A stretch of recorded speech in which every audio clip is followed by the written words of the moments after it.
Si Justin at RJ sinugod sa ER. Asan yung baril ko? Ano meron doon? Anak po ni Ma'am Giselle. Kasama niyo po siyang naaksidente.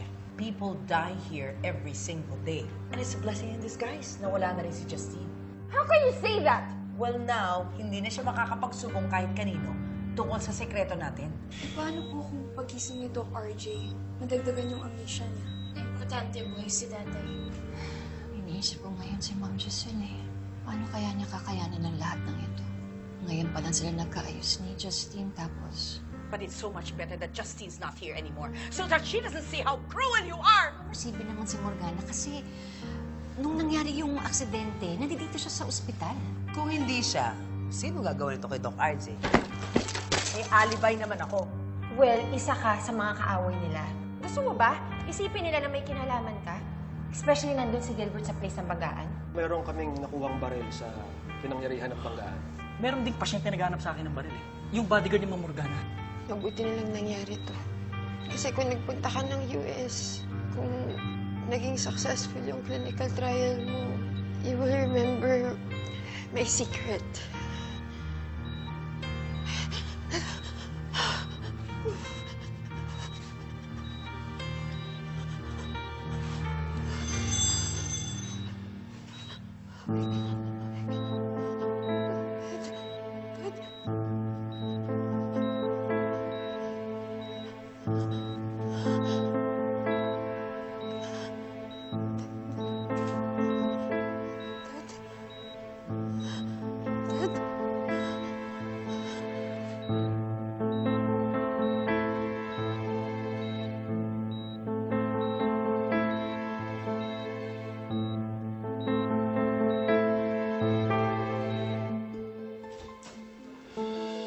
Palabasin niyo na ako dito.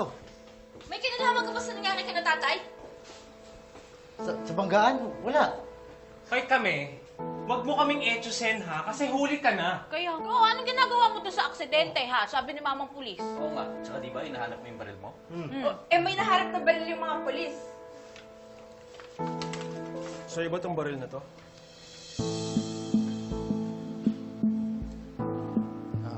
Sir, akin na to. Tingnan mo na. Umamin ka din! So may kinalaman ka nga sa nangyari kay na Tatay? Bakit mo ginawa yun? Teka nga. Sir, wala akong kinalaman doon. Napadaan lang ako. Nadamay pa nga ako sa aksidente, oh. Minalas pa nga ako, eh. Sus, sir! Huwag kayong maniwala dyan. Huliin nyo na yan! Kaya nga. Sir, yung baril, may lisensya yan. Dahil bodyguard ako ni Ma'am Nushi at ni Ma'am Morgana. Tapos sa Apex naman, talagang papunta ako doon. Pinapunta ako ni Ma'am Morgana. Kung gusto niyo po, talangin niyo siya.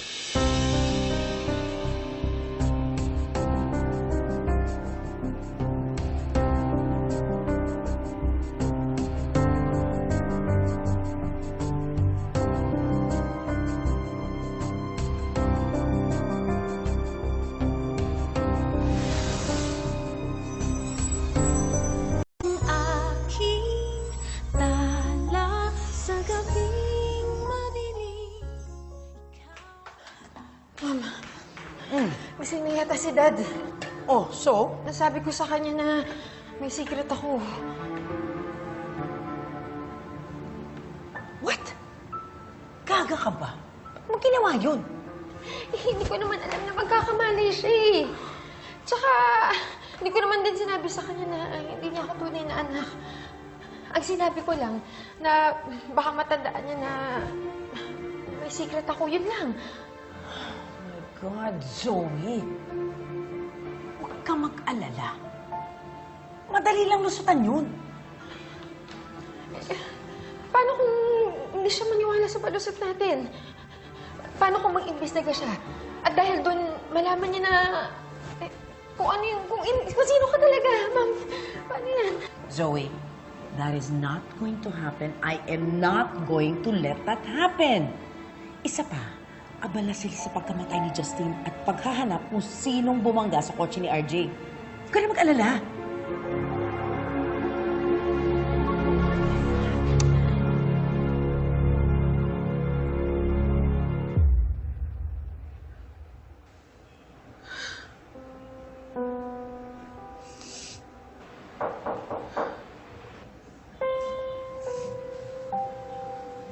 Giselle,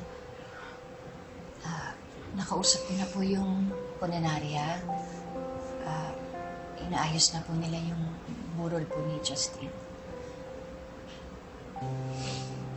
Salamat, Lynette. Ang daya kasi, Lynette. Bakit ganun? Ako na ngayon nag-ayos ng wake ng papa ko.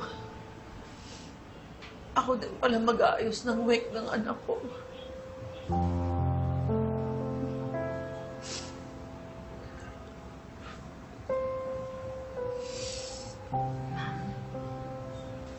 Hindi ko po alam kung anong sasabihin ko.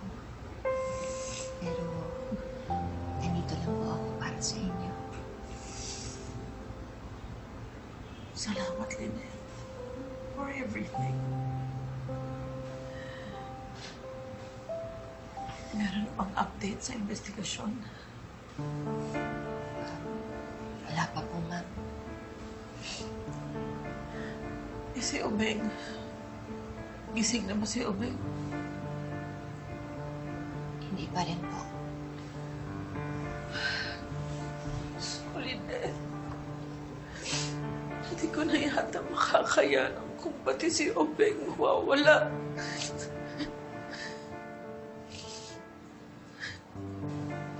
Sana magising na si Obeng. At kung sino man yung bumangga sa kanila, sana mamatay na siyang hayop siya.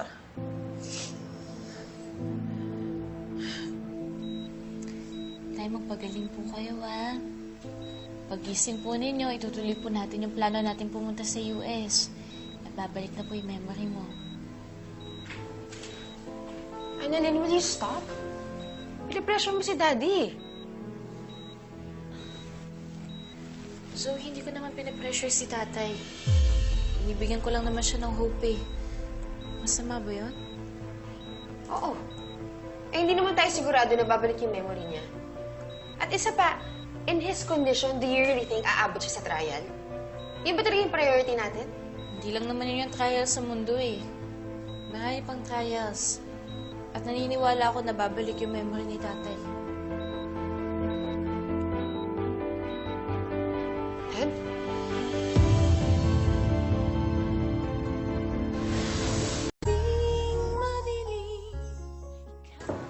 Ma'am Giselle, Ma'am Lynette, andito na po yung mga polis. Salamat. Ma'am Giselle, ma'am, magandang araw po. Magandang araw naman, Chief. Meron bang update? Ma'am Giselle, meron po kaming nakausap na nakakita sa sasakyan na bumangga sa kotse ni Doc RJ. Nag-match po ang description niya. Maliban lang po sa plate number. Wala pong plakang sasakyan. Malamang tinanggal po ito. Nakita ba nila kung sino yung bumangga sa kanila? Opo.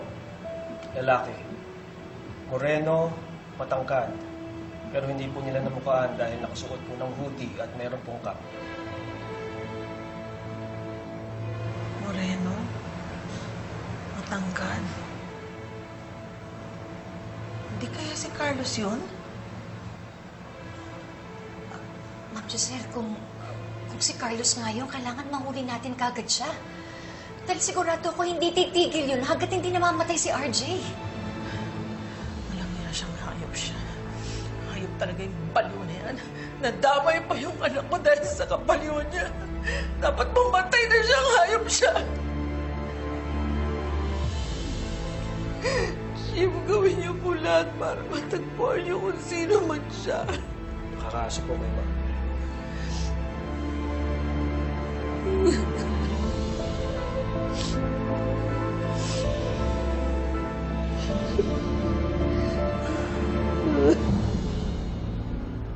Tay? Tay? Tay, kamusta ka po? Tay, andito po kami, ha. Ako po to si Annalyn. Kasama ko po si Zoe. Dito ka po ngayon sa Apex. Okay ka lang po ba? May kailangan ka po? Gusto mo, tawagan ko po si nanay? Annalyn! Pwede ba? Huwag mo nang stressin si Dad. Kakagising lang eh. Ang dami mo nang tinatanong. Right now, he needs to rest. Para ma-process niya yung nangyari.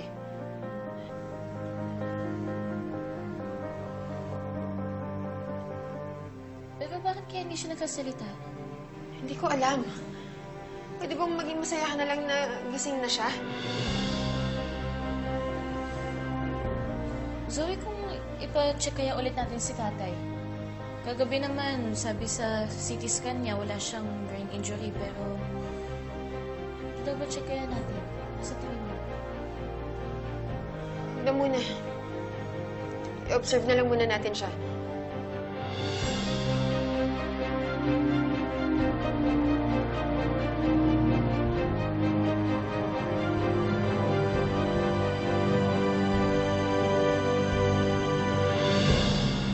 Madam, delivery po para sa inyo. Eh, madam, wala po ba talaga kayong idea kung sinong bumangga kay Doc RJ? Kasi alam nyo, ang chika-chika ng mga marites, kayo daw. I forgo the opportunity to defend my innocence in a question and answer portion. I leave it up to the mga marites to decide whether I'm guilty or not guilty. Narinig ko na yan somewhere. Isa pa, kilala ko naman kung sinong gumawa nun eh. Iisang tao lang ang may galit kay RJ. Sino yan, madam?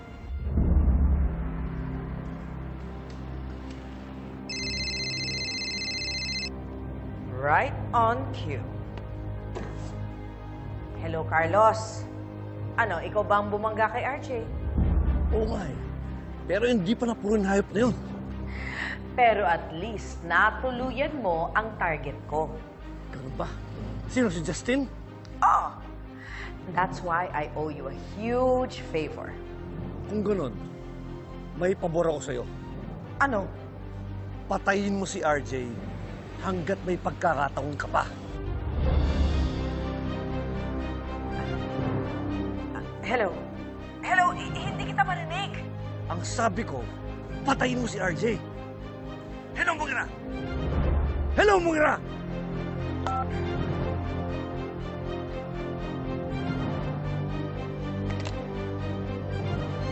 Lintik na Mugira to. Madam, anong sabi? Walang hiyang Carlos na yan. Inutosan ba naman akong patayin si RJ? Naku, grabe na rin naman to si Doc Carlos, no? Pero madam, hindi ka ba natatakot? Kasi baka balikan ka ni Doc Carlos dahil hindi mo siya sinunod. At saka, baka mamaya, sabihin niya kay Doc RJ, yung sikreto niyo ni Zoe. Naku, ma'am. He can try, but he can't succeed. Bukod sa fugitive siya, may bodyguard na si RJ. Eh, nabangga nga niya si Doc RJ, di ba? Eh di, dadamihan kong bodyguard ni RJ. At kapag pinilit pa niyang ibulgar ang sikreto namin ni Zoe, ako na mismo papatay sa kanya.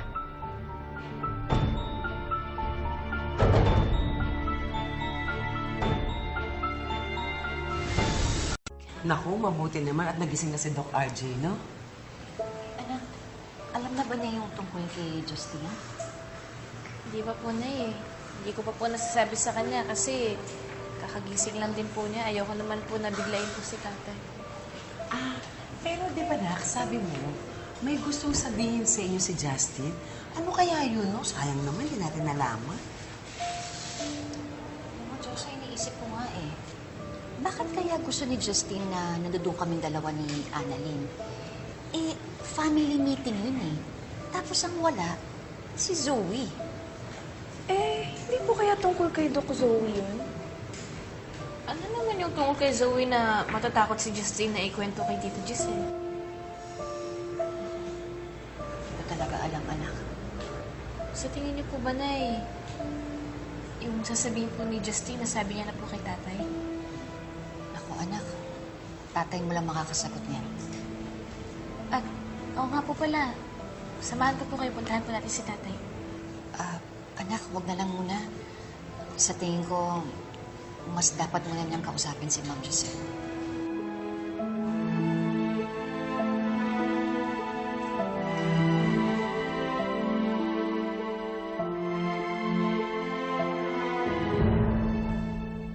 You made me so happy. Thank you. And tama ka. We're just starting again. Restart. So from here on, promise. No more secrets.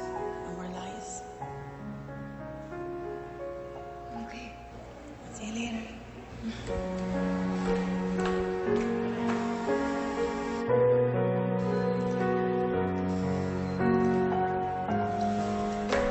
nga. Mahal na mahal kita, anak. Mahal din kita.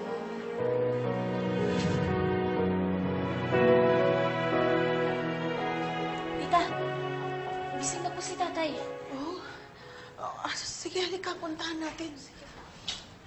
Tita? Can What we are talk? you doing here? May bibigay lang po sana ako.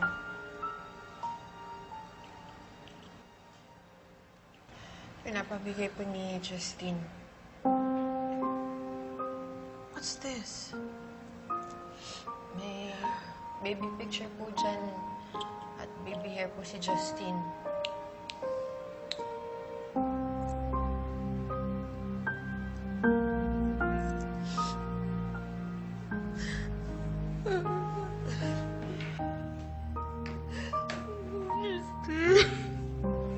Akala niya ako kasi hindi na kayo magkakaayos. Kaya she instructed me to give it to you when she's back in the States. Para daw po, hindi niyo makalimutan na may anak kayo. Alam mo, tita, sobrang saya ni Justine nung nagkaayos kayo. Mukha lang namang tough yun eh. Mukha masungit. Pero deep inside, she has a soft heart. And she really loves you.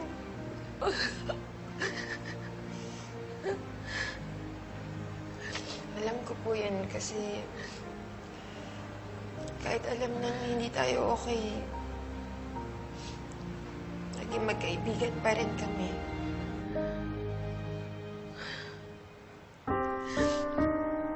Sobrang mamimiss ko siya. Sige po, ano na po. Zoe. Thank you. And thank you for being a friend to Justine. At least alam ko hindi siya nag-isa dito. I know I always say this, na malayong ugali mo kay RJ. But now I realize, you are indeed my brother's daughter.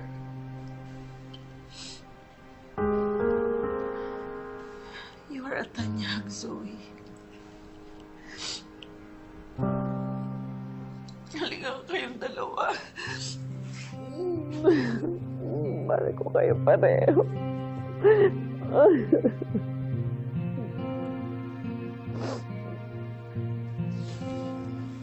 Alam mo,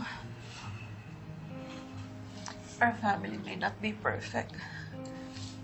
Pero kung paiiranin natin ang pagpapatawad at pagmamahal sa isa't isa, magiging buo din at masayang pamilya natin.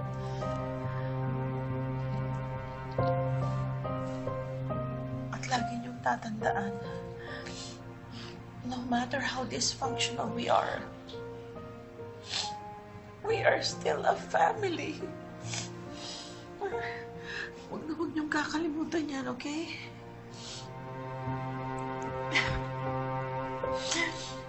Samahan niyo ako. Pwede niyo ba akong samahan sa pagpunta sa papa niyo?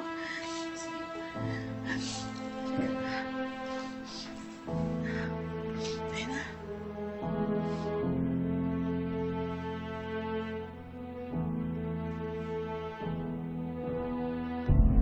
You did this!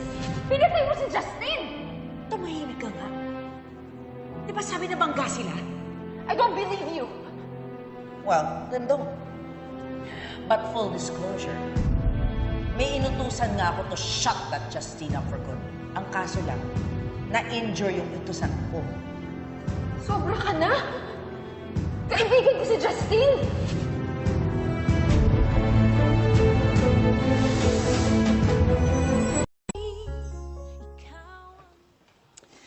Pare, I'm really glad you're okay. I just hope wala kang brain injury para tuloy-tuloy ng pag-recover mo. But we just have to wait for a couple of more tests para malaman lang talaga natin na okay ka. Then I'll probably clear you na rin. Yun na lang ang kulang. Just don't forget to take your medication. Magpapahinga ka lang mabuti, ha? Salamat, pare. RJ, you're awake! Kamusta ka na? How are you feeling? Morgana, please, pwede ba? Huwag mo na munang rataratin ng tanong. Bakit ba nangangamusta lang naman ako eh? RJ, may naalala ka ba? Do you know who did this to you? Dahil kailangan mahuli talaga yung taong yun. Ang balita mula sa police station, may suspect na daw sila. Si Carlos. Kailangan talaga mahuli yung leket na yun. Alam mo, padadagdagan ko na lang yung security mo. Just to make sure that you're safe. Morgana, hayaan mo na muna. RJ is okay. He's getting better. Pero marami pang test na kailangan gawin. Bago ko talaga siya mag-clear. So, tsaka na muna. Okay?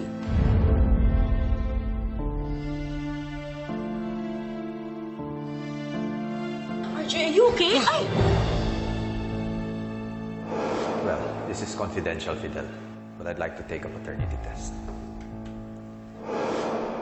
0%? Hindi match si Zoe at saka si Annalyn? Are you sure complete ang specimen? Yes, Doc. May specimen from Zoe's mother and Annalyn's mother. Ibig sabihin, hindi sila magkapatid? May paternity test na kami ni Annalyn. Nag-match kami. You look terrified. Dahil ba may secret ka? Wala akong sikreto. Robert, will you please stop manipulating me? Then hayaan mo kami magpa-DNA test ni Zoe. Wala namang mawawala. No, Robert, please! Please don't do this to Zoe!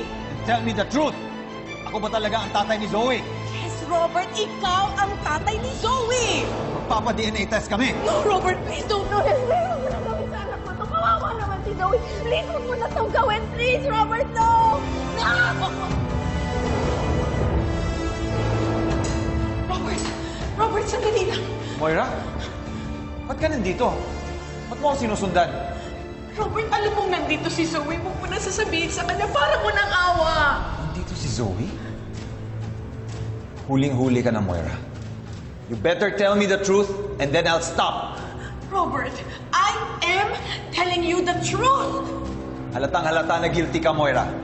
You tell me the truth. Kung hindi, ako maghanap ng sagot. Eksakto nandito si Zoe. Robert, please, huwag mo na idamay ang anak natin! Nauubos sa pasensya ko sa'yo, Moira! You answer me! Anak ko ba si Zoe? Answer me! Hindi! Hindi mo anak si Zoe! I'm so sorry, Robert. Sino ang tatay ni Zoe? Sino? Robert, please. Nothing changes. Ikaw pa rin ang ama ni Zoe. You will be her father through and through. Mahal ko si Zoe. But I deserve to know the truth! Sino ang tatay ni Zoe? Sino? Ayaw mo sumagot, ha? Robert, wag! Robert, no, wag! Robert! Alam ko na.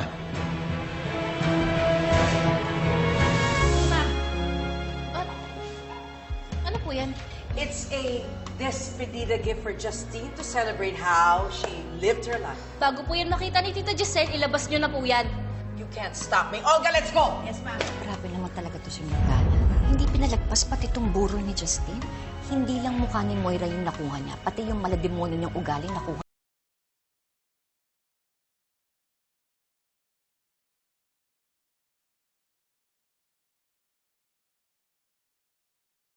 Bound diary while browsing an old bookstore. Intrigued, she bought it on a whim, not knowing that it would change her life forever. The diary was filled with entries from a woman named Evelyn Hart, dated back to the 1940s. The first few pages revealed a tale of young love, ambitions, and dreams. But soon the entries took a darker turn. Evelyn described strange occurrences in her house, flickering lights, eerie whispers, and shadows that moved on their own. The diary ended abruptly with a final hurried entry. Someone is here. I fear I might be in grave danger. Jenna's curiosity quickly turned into concern. She felt an inexplicable connection to Evelyn and decided to investigate further. She traced Evelyn's address and discovered that the house was just a few towns over, abandoned and left in disrepair. Gathering her courage, Jenna visited the old house. As she explored, she noticed the same strange occurrences that Evelyn had described. Lights flickered without reason, and cold drafts sent shivers down her spine.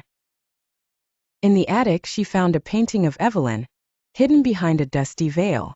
The resemblance was uncanny. It was as if Jenna were staring at her own reflection. Jenna delved into town records and old newspaper clippings, learning that Evelyn had disappeared under mysterious circumstances. The townspeople believed the house to be haunted. Despite the growing danger, Jenna felt compelled to uncover the truth. One night, as Jenna sat in her apartment reading the last few entries of the diary, a shadowy figure appeared at the edge of her vision.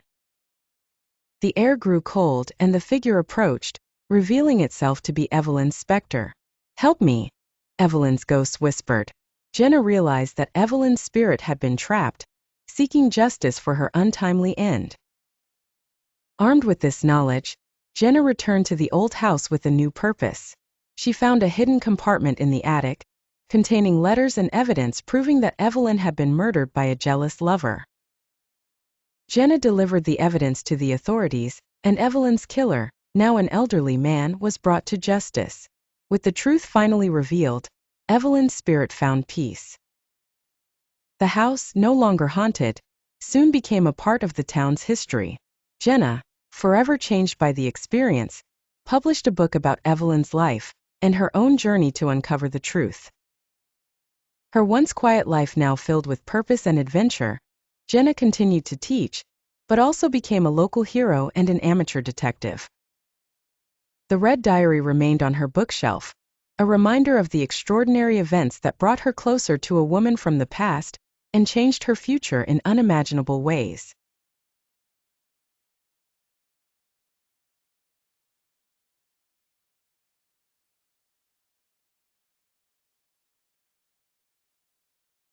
Bound diary while browsing an old bookstore. Intrigued, she bought it on a whim, not knowing that it would change her life forever. The diary was filled with entries from a woman named Evelyn Hart, dated back to the 1940s. The first few pages revealed a tale of young love, ambitions, and dreams. But soon the entries took a darker turn.